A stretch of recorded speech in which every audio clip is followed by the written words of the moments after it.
할렐루야. 주 예수님 은혜 안에서 평안하셨습니까? 기도하겠습니다. 자비로우신 아버지 하나님 감사합니다. 이 시간 역대하 14장부터 17장까지 말씀을 통해서 하나님의 선하시고 기뻐하신 뜻을 더욱 우리의 마음 눈을 성령님께서 밝혀주셔서 또한 우리 주 예수님을 더욱 깊게 인격적으로 신앙의 모든 열매들로 아버지의 기뻐하시는 신실한 그리스도인들이 다 될 수 있도록 만들어 주옵소서. 감사드리며 예수님의 이름으로 기도하옵나이다. 아멘. 자, 오늘은요, 역대하 14장부터 16장까지 말씀인데요. 먼저 역대하 14장 1절에서부터 15절까지 말씀을 보시게 되면 남쪽 왕국 세 번째 왕 아사 왕의 1차 신앙 개혁에 대한 말씀입니다. 자, 역대하 13장을 보면은 남쪽 왕국 2대 왕 아비야의 통치에 대해서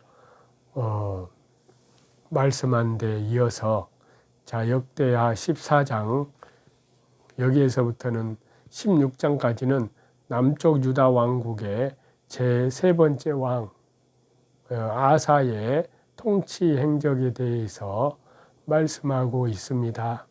여기에서 특이한 사항은요, 열왕기서의 아사의 사적이 간단한 역사적인 사실로 기록된 반면에요, 이 역대하에서는 그의 사적이 정치와 신앙 면에서 상세하게 기록이 되어서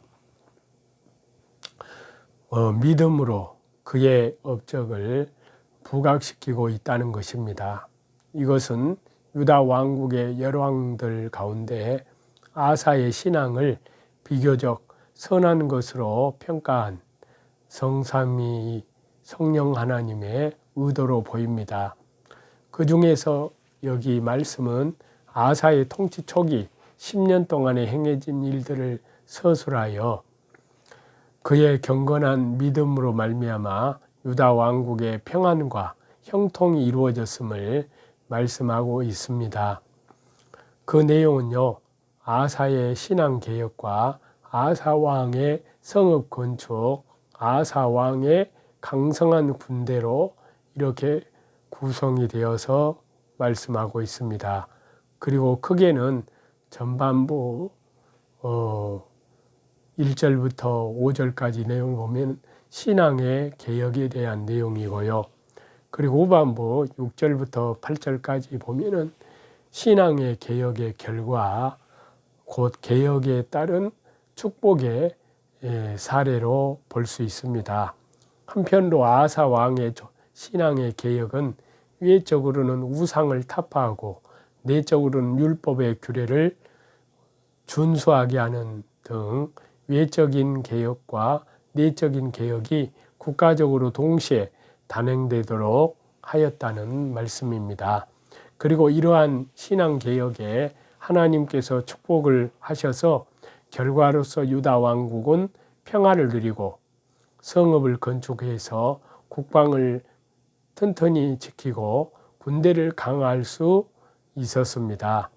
그리고 아사 왕은 이런 유다 왕국의 축복과 평안이 전적으로 하나님의 섭리와 하나님의 절대 주권에 의한 것임을 고백을 하는데요. 이것은 유다 왕국의 진정한 주권자가 창조주 하나님, 성삼위일체, 우리 성삼위 하나님이심을 인정하는 믿음의 신앙의 모습입니다. 그래서요, 여기 보면은 또 9절부터 15절까지 내용을 보면은 구스 이디오피아의 침입과 유다의 승리에 대한 말씀을 하고 있습니다. 그래서 여기에서 아사의 신앙 개혁의 결과 평안한 유다 왕국에 구스의 세라가 침입하는 그러한 말씀과 아사의 승리를 말씀하고 있는데요. 아사의 선정과 신앙의 개혁으로 평안한 상태에서 남유다는 구스 사람 세라가 이끄는 100만 대군의 침입에 접하게 되었습니다. 이런 구스와의 전쟁은 유다 백성들의 신앙을 연단시키기 위한 하나님의 시험으로요. 이 전쟁에서 하나님의 도우심으로 큰 승리, 대승을 거둔 유다 왕국은 더욱 큰 번영과 평안을 누리게 되었습니다. 평소에 아사 왕의 경건한 그 신앙, 그 믿음을 본받아서 신앙 훈련이 철저하게 되어 있던 유다 백성들은요, 엄청난 적군 앞에서 오직 하나님만을 의지함으로 위대한 승리를 거둘 수 있었습니다. 비록 구스 군대가 100만의 용사로 수적으로 우세하였지만 하나님께서 유다의 방패와 산성이 되어 주셔서 승리를 거둘 수 있도록 하셨습니다. 이처럼 시험을 통과한 아사 왕과 유다 백성들에게 주어진 것은 헤아릴 수 없을 정도로 많은 전리품이었습니다. 이렇듯이 언제나 하나님께서는 성도들이 평안 가운데 거할 때에도 시험을 주시는데 이 시험을 이긴 자에게 더 큰 상급과 축복을 베푸시는 법입니다. 이것은 이제 주 예수님 재림 그 종말 때에 주 예수 그리스도만을 의지하면서 세상과의 싸움에서 승리한 성도에게 승리의 멸류관이 상급으로 주어질 것을 예표하고 있습니다. 그리고 또 한편으로 여기 말씀은 전쟁의 기록은요, 열왕기 상에서도 기록되지 않고 있는데 여기 역대 하에서 성령 하나님께서는 유다와 아사 백성들의 경건한 그 신앙을 부각시키기 위해서 기록을 했는데요. 즉 여기 본문의 말씀에서도 나타나듯이 유다 왕국이 누린 축복의 원인과 그 결과로서 누린 축복을 보여주었습니다. 그 이유는요, 그 원인은 신앙이었음을 보여주는 것입니다. 그럼으로써 바벨론 포로에서 돌아온 이스라엘 백성들이 앞으로 승리의 삶을 살기 위해서는 아사와 같은 그리스도 은혜 안에서 그 신앙이 요구된다는 사실을 가르쳐 주기 위한 것입니다. 여기에서 우리도 세상과의 영적 싸움에서 또 죄와의 싸움에서 마귀와의 싸움에서 자기 육신과의 싸움에서 이 세상 죄와의 싸움에서 예수 그리스도 이름으로 승리하기 위해서는 주님의 능력을 더욱 의지하는 신실한 경건한 신앙이 요구된다는 사실을 저와 여러분에게 소개해 주고 있습니다. 그래서요, 환난은 이기는 그런 비결은 산속에서 마치 아무렇게나 뒹굴던 철광석은 광부에 의해서 채굴되어서 용광로에서 녹여지는데요. 이때 어느 정도의 열을 받았는가에 따라서 그 순도가 차이가 나고 사용이 달라집니다. 즉 오래 견딘 철광석은 더 순수한 철로서 고밀도의 제품으로 쓸 것이고요. 그 전에 나온 것은 다소 불순물이 섞인 것으로서 평범한 재료로 사용될 것입니다. 성도들에게 있어 환난은 곧 용광로에 불과 같아서요. 그 속을 통과하고 나면 정금과 같은 신앙의 소유자가 됩니다. 그리고 이때 누구의 도움을 받아서 어떻게 통과하느냐도 중요합니다. 아사 왕이 환난 중에서 여호와 하나님, 우리 주 예수님, 성령 하나님, 성삼위일체 하나님을 의지함으로 승리를 했는데요. 이때 그가 취한 태도를 알아보므로 환난 당할 때 승리하는 저와 여러분이 되시기를 간절히 기도합니다. 첫 번째 환난을 이기는 비결은 여호와 하나님께 간절히 부르짖어 기도하는 겁니다. 우리 예수님께, 성령님께, 성삼위일체 하나님께 간절히 부르짖는 것이고요. 두 번째는 도움을 구하는 것입니다. 세 번째는 주님의 이름, 성삼위 하나님의 이름만을 의지하는 것입니다. 이랬을 때 이제 저와 여러분, 그래서 환난에서 이기는 비결은 환난 중에 여호와께 부르짖었더니 응답하셨도다. 하나님께 부르짖어 기도하는 것입니다. 그렇게 다윗은 시편에 보면 고백을 합니다.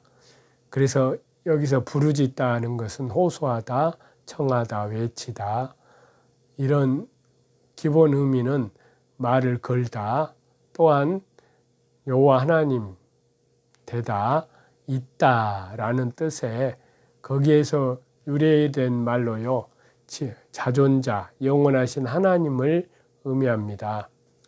자, 이 두 가지를 종합해서 말씀드리면 피조물 인간이 어려움을 당할 때 만날 만한 오직 한 분이 영원하신 창조주 하나님, 우리 주 예수 그리스도 성령 하나님이심을 우리에게 알려주고 있습니다. 이때 하나님을 자신에게로 청하여 호소하면서 외치라는 것을 의미하는 것이 부르짖는 겁니다. 히스기야가 죽게 되었지만 하나님께 나아가 눈물로 부르짖었을 때 15년의 생이 연장되었듯이요, 죽음의 환난조차도 여호와 하나님을 향해 통곡하면서 부르짖었을 때는 통과된다는 이 놀라운 사실을 믿음의 눈으로 바라보시는 저와 여러분 되시기를 간절히 기도합니다. 그렇기 때문에 저와 여러분은 하나님께 부르짖어야 합니다.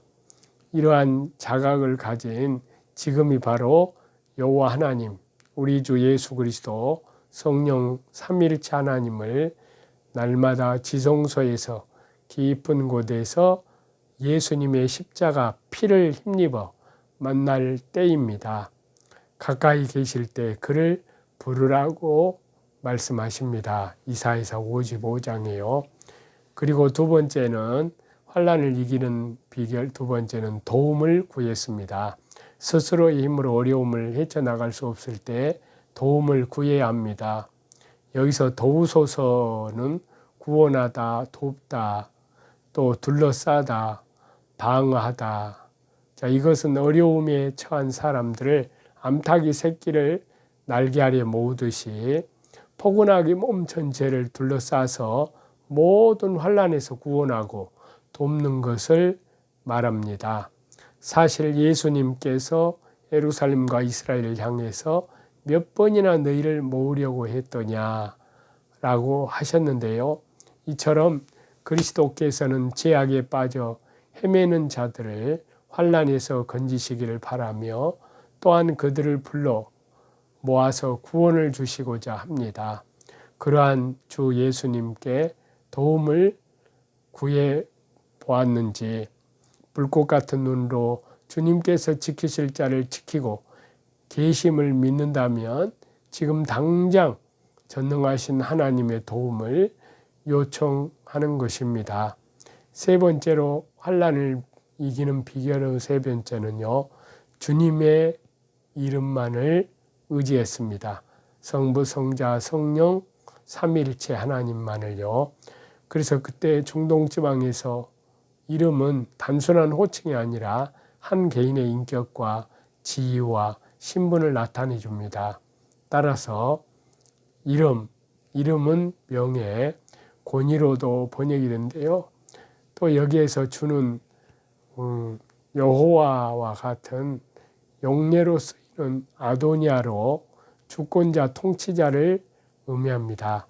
그래서 주님의 이름이란 이스라엘의 주권자의 통치자이신 여호와 하나님, 우리 주 예수 그리스도 성령 하나님, 성삼일체 하나님의 거룩한 이름으로요. 그 이름 속에는 영광과 권세와 능력과 지존하심이 있습니다.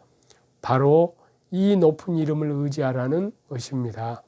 한편으로 의지하다는 것은 버티다, 기대다, 쉬다 이렇게도 말할 수 있는데요. 이것은 주님의 이름을 부르는 데 있습니다. 따라서 환난이 있더라도 실망하거나 좌절하지 말아야 됩니다. 주님의 이름을 의지하면서 살아가는 성도에게 힘찬 승리만이, 전진만이 있습니다. 저와 여러분, 우리는 용광로 앞에 있는 철광석과 같아서요, 환난이 우리를 순수한 신앙으로 이끌어줄 것입니다. 이 환난이 힘겹고 무겁게 보일지라도 기뻐하고요, 환난은 인내는 연단은 소망을 이루기 때문입니다. 그렇기 때문에 인내로 여호와 하나님, 우리 주 예수 그리스도 성령 하나님, 성삼위일체 하나님께 간절히 외치고 주님의 도우심을 구하고 주님의 팔에 의지하는 겁니다. 그리고 주님의 이름을 높이는 겁니다. 이것이 환난을 이기는 비결인 줄 믿습니다. 기도하겠습니다. 하나님 아버지, 감사합니다. 어떠한 환난과 고난과 역경이 닥친다 할지라도 오직 성삼위 하나님께 부르짖음으로 또한 도움을 구하는 가운데 주님의 이름을 더욱 간절히 의지하게 도와주옵소서. 우리의 모든 삶 속에서 하나님과 믿음으로 날마다 동행하며 다시 오시는 우리 주님을 향하여 주님 앞에 칭찬과 존귀와 영광을 다 받는, 귀한 상급을 받는 성도들이 다 되게 하여 주옵소서. 감사드리며 예수님의 이름으로 기도하옵나이다. 아멘.